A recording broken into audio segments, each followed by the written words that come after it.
Good morning, and thank you for coming to Inspiring Courage podcast, Mike. I'm delighted to have you here. Oh, it's a pleasure to be here, Vafa. Nice to see you again. Thank you. I first met you about a year ago, I want to say, and we were talking about our kind of love of people and how people should be treated in organizations and in workplaces. And I just love listening to the way you have built the culture of your organization. And that's what I'd love you to talk about, if you don't mind today, because that's something that I certainly haven't experienced in my workplace. And I know that a lot of people wouldn't have. And it's something that big organizations can actually think of promoting in their workplace, especially after what we've gone through. I think it's a real, we've pressed that reset button during COVID times, and a lot of organizations will be restarting again. And such a good opportunity when they're pivoting to kind of, get a better culture of work going. So I'd be delighted if you could elaborate on that for us, please. Yes, it's a very big question, Vafa. It is. I guess it's something that I've been running my own family business for 25 years, and I trained as an accountant, and before that I did business administration at university. So it was all focused on economics, and the economic model of business is about maximizing profit for shareholders. Mm-hmm. And when I started working with my father, I realized that his attitude towards his customers, our tenants, it's a property business, was very very human. And at the time we had myself, my father, and a receptionist, and we were looking at taking on our first employee, who is now my managing director, actually 25 years later. And it was really based on building relationships with the tenants as customers. And I also recognized, my father passed away a few years later, and I've been running the business myself for 25 years now. And I've realized quite early on that most commercial property businesses are based on the rules and regulations and control dynamics of the industry, which includes the lease. It includes using commercial agents to find premises, and the solicitors to prepare a lease. And the lease is all predicated on the power of the landlord.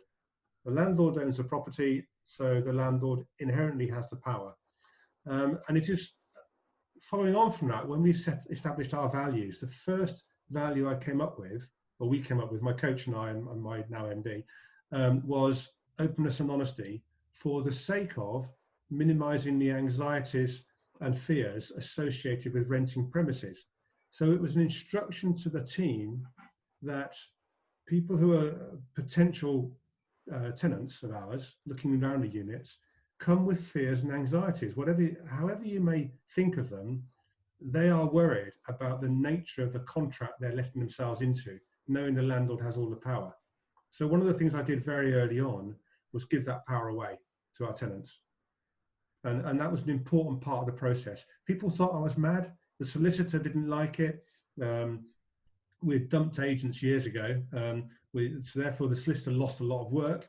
But we were able to build through that process much better relationships with our tenants than was previously the case, because you start to build a relationship with an incoming tenant, and then the lease would land.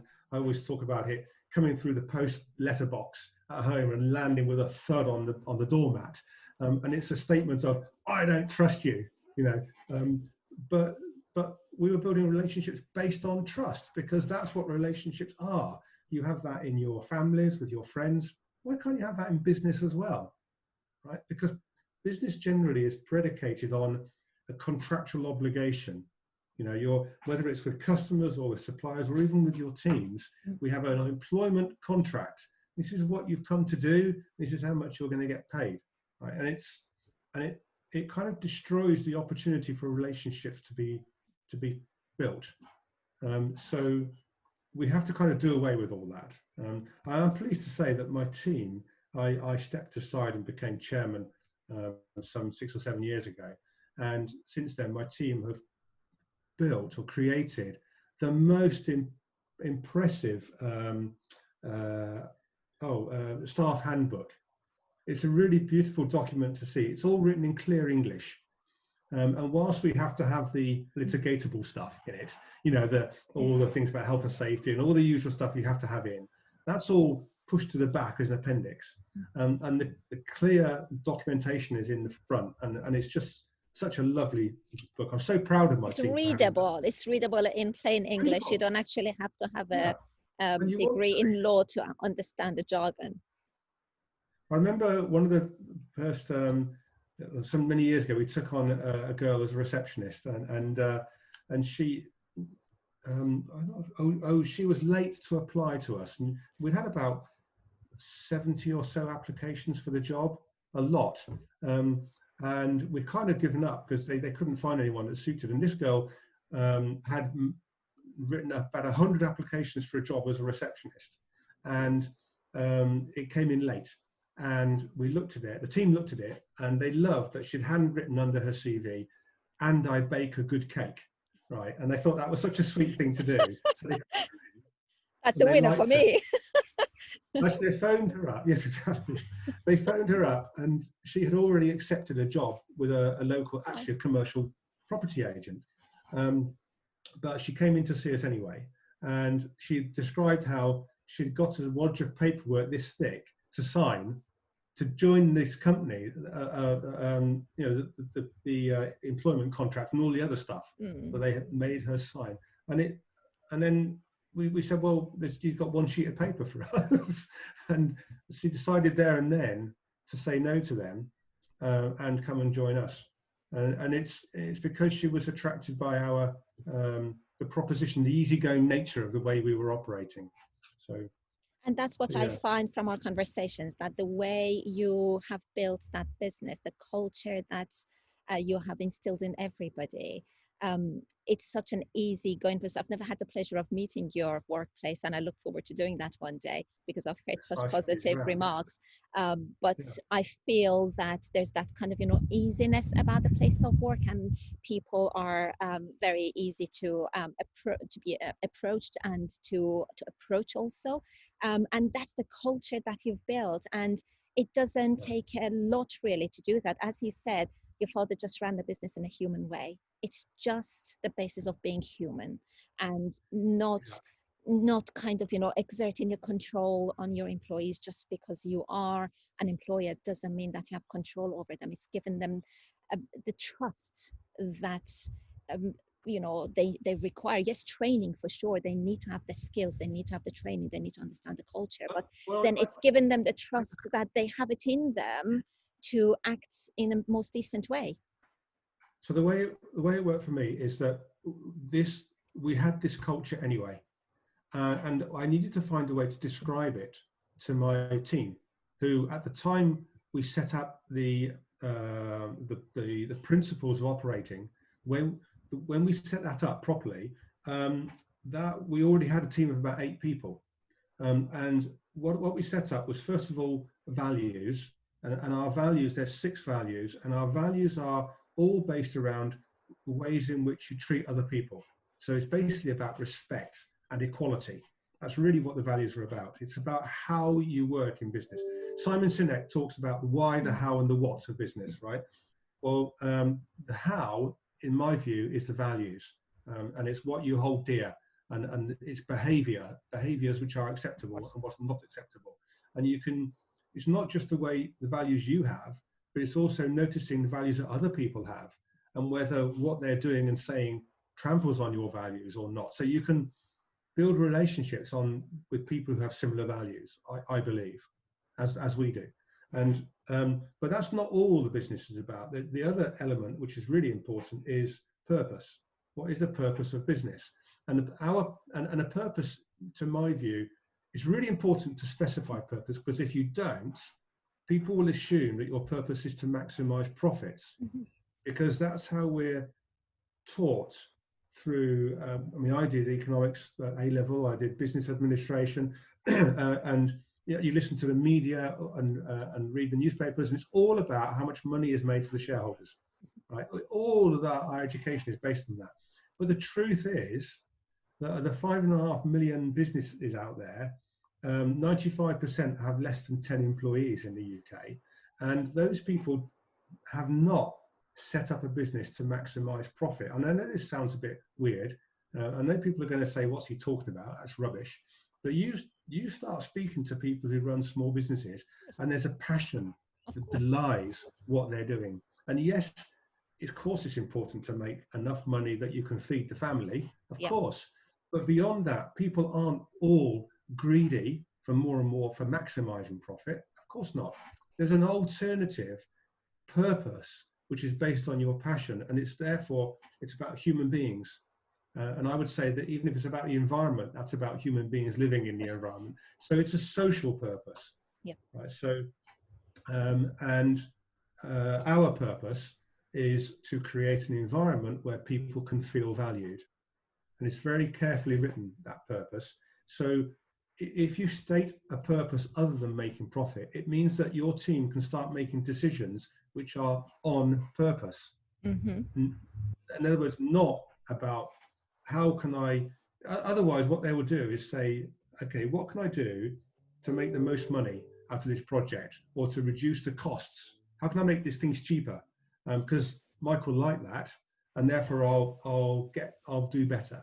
So it's taking away from all that and saying, what if I'm doing this particular project? How does it make people feel valued?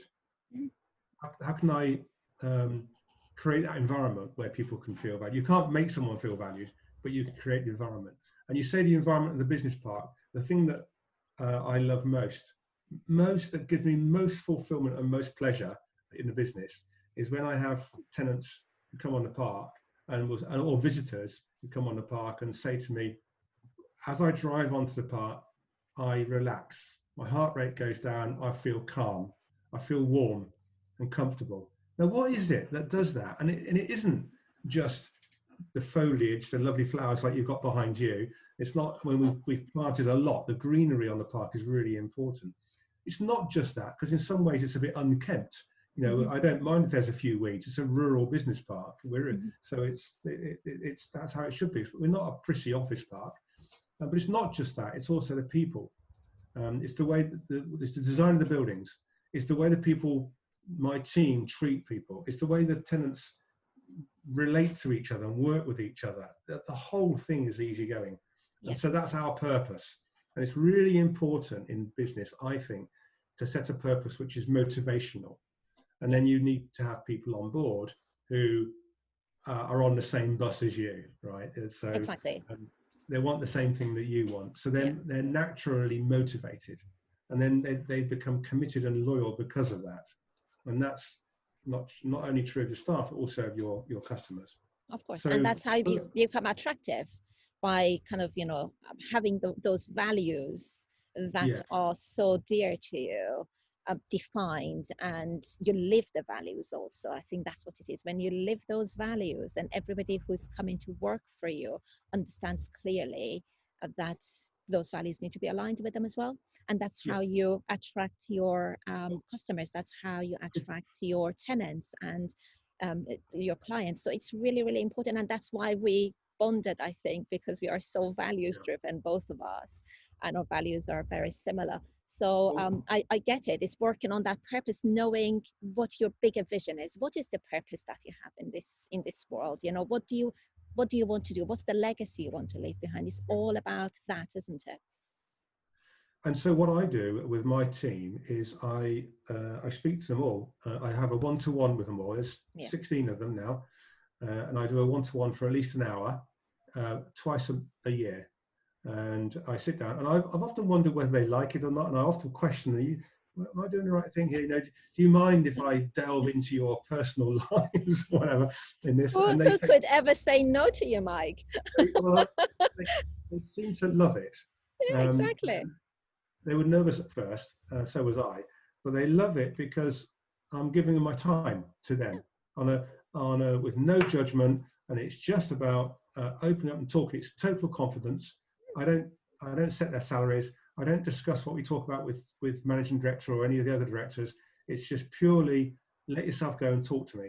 And through that process, I've learned such a lot about them. and I've encouraged them to be better, become a better version of themselves, which is one of the things we talked earlier about. I wanted I to talk love about this. I because love it. I love that you encourage them to go and look for better opportunities. I love it. And they want to stay. They say, no, thank you. We're okay. We want to stay here. What does that say about your culture and your place of work, you know? the culture, business is about people just as much as life is about people. Mm-hmm. And people who run businesses need to understand that. I think they do inherently. I've talked to many of my friends in business who tell me that they get a very, it's very fulfilling to see members of their team becoming better, growing with the company. And when I talk to them about it, they don't normally talk about it, but when I specifically mention it, oh my goodness, the stories they come out with, and we all have them. It doesn't normally get talked about because we're normally talking about our anxieties associated with whatever the next thing is at the moment. Of course, it's the coronavirus pandemic, and where's the income going to come from next, and how's it impacting on people? But there's one thing after another. But if you cut underneath that and go to what's really going on in business, there's an awful lot of really good stuff going on. But you have to cut away from the profit motive. So on top of the purpose and the values, purpose being motivational, values being behavioral based, and it brings a team together. I also set 18 principles of operation, and the principles are a statement of which expands the values. And the one that I wanted to talk about today was the principle of opportunity, not role. And this is a really important principle around employing people.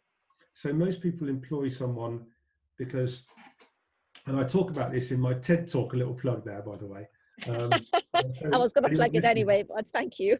look it up online, because I talk about how we take people on for a role, and the reason we do that is through fear, right? So we have in mind, especially after the first employee, that we have in mind we need to take someone on, but oh my goodness, the enormity of having your first employee is so big that most people choose not to do that. I say most, 2.5 million of the 5.5 million businesses out there don't employ anybody, and there is a step change when you take on your first employee.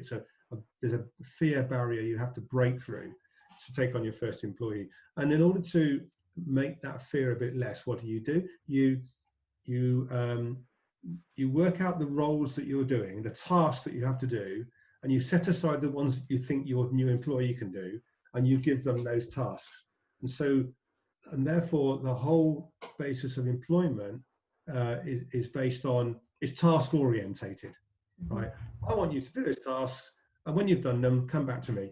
And it takes you back to school days, isn't it? It's a school system, right? You go and do that, and when you've done it, come and see me, and then I'll give you another task to do.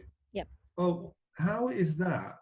How can you build a really good team of people who are individuals and innovative and inspiring if that's all you're doing for them? And so what I set up was this principle where we don't take people on to do a role. We take people on to give them opportunities to do things outside of their comfort zone. I love that. And by doing that, and it can be little things. We might give someone who's never worked a spreadsheet before, go and build a spreadsheet to do this. Well, how do I do that? Well, that's fine. We'll find someone to give you the basics, but you get on and do it. Or it might be one of our receptionists had the job of sorting out the CCTV system for the whole business park, right? You can do that, but I can't do that. Well, we think you can. Give it a go. Then we have our newsletter, and so our receptionists are asked to do the newsletter. They don't have to, but we ask them to do it. Give them a bit of support, but allow them to innovate and do it their own way. And what happens is the newsletter's got better and better and better each year, each time. So there's a process that allows people to do things outside of their comfort zone. And once they've done it and got it under their belt and been a success in it, they step up. You can see them growing. They as I was saying earlier, just at the reception girls, and we've had quite a few come through the system. One's now a property manager, so they take on various bigger roles as they grow, and they start to their appearance changes, their attitude changes, their So they ability to start believing in themselves. They feel they better in start believing themselves. in themselves, Hmm. and it's lovely to see, really lovely to see. And Yeah. I said I promised I'd tell you one story if I've got Yes, time. please. Yes, please. Yes. I Um, wanted to ask you, would you share that story, please? yeah, this is one girl who joined us, and again as a receptionist, and on the one-to-ones I asked her, I said, what did you do before? And she said, I was a dental receptionist. I said, oh, how long for? 5 years. I said, well, what did that involve then? She said, well, I used to sort out the appointments and greet the people when they arrived for the appointment and set up a new appointment when they left. And I said, what, all day? And she said, yes. That's all you did all day? She said, yes. Every day? For Yes. five For five years. years? Yes. I said, my goodness, didn't you get bored? And she said, well, it was just a job, wasn't it? I mean, aren't those the worst words ever in the English language? It's just a But job. that's how a lot of people feel. That's just a job. A lot of people are so unhappy in their jobs, but they don't Yeah. think that there are other options for them. That they think that's their job, you know. And yes, they are the saddest words in the English language. You're right, or what some of them anyway. So this girl, first thing she was asked to do within a couple of weeks was to, I think hers was a spreadsheet, the first one, and the team were trying to work out what she wanted to do. Did she want to go into in the future, go into marketing, go into accountancy, bookkeeping side of the business, or property management, or whatever it might be. And so you try and work to where they think their skills might be. And then she started doing the newsletter, which was a great success. And then other things. And every day, well, not every day, but every week there was something new. And of course, each time she did the thing that she didn't think she could do and found out she could do it, her self-belief grows, and it grows a bit, and it grows a bit, and it grows a bit. And the culmination for her was we don't like business awards in my business. We don't like them really generally, but we decided to do one which is women in business, so that we could have a table for all the women in our team.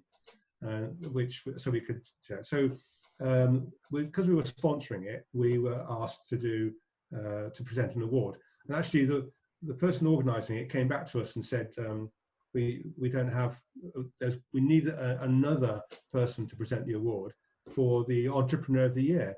So the MD said, well, who would like to do it? And the two receptionists said, well, can we do it? And he said, well, yeah, why not? So our two receptionists Wow. ended up judging the Entrepreneur of the Year award for women in business for Oxfordshire about 5 or 6 years ago now. And we had a team meeting, and one of them said, we've got a question for you. And we said, well, what's that? What's an entrepreneur? So they're taken on a role, not even their I love roles. it. That's what Richard Branson says, isn't it? You know, find out later. Say yes to the opportunity and then find out how to do it later. It was exactly. I love it. It Okay. was brilliant. And then they had to interview about 7 or 8 applicants, and they absolutely loved doing it. They were inspired by the applicants and the passion they had for business and what they were doing. And it's just so interesting, which is my passion. I love people who start their own small businesses because I understand how difficult that is and how much out of your comfort zone you do to do that. Anyway, so they did that, and they chose 2 or 3 for the shortlist. And then, of course, one of them had to make a presentation at the gala night. Awesome.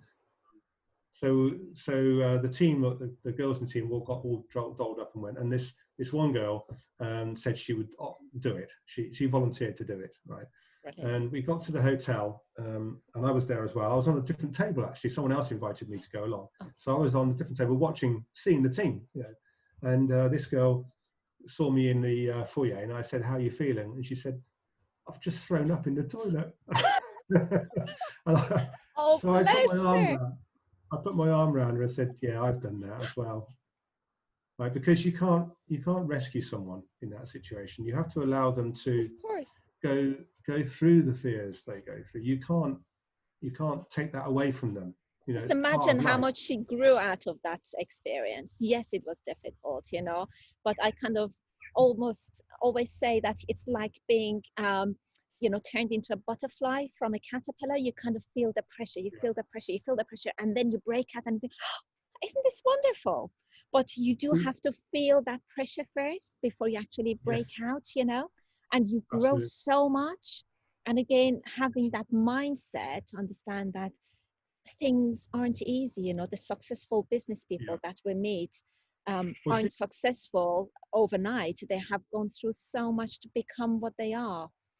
yeah, exactly. Well, she actually looked magnificent on stage. She spoke really Of well. course. And the thing that was really most exhilarating for me is when she stepped down off the stage, the team, the team of from my on the other table of the women in the team, gave her such a cheer, and I knew. I'm not sure if anyone else knew, but I knew they were cheering the fact that she had got stepped through her discomfort Sure. to do that and Yeah. made a success of it.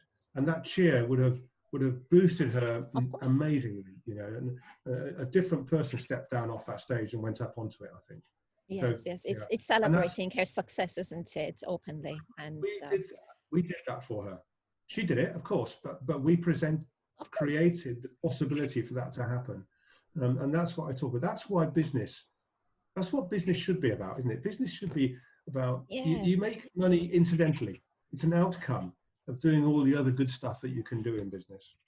Has to be So fun, has to be on purpose, because you do have to follow your values. You do need to grow your people. If you want to retain them, have a look at businesses and the turnover that they have of staff. It's because people don't stay long because they don't grow as they want to. So thank you so much. You've given us so much, Mike. I'm so grateful for you coming on. I could literally go on talking to you all day. But perhaps we'll we bring did you on that to before. speak about tribes another time, because that's what you and I kind of bonded over, really, speaking about tribes and where we felt belonging to and where we didn't. So we'll speak about that another time if you don't mind. Thank you so much for being my guest today, and I hope you enjoy the rest of your day. Thank you, Vafa. It's a pleasure to be here. Wonderful as always, and I look forward to our next time. And yes, me too. Take care. Okay, bye bye. Bye.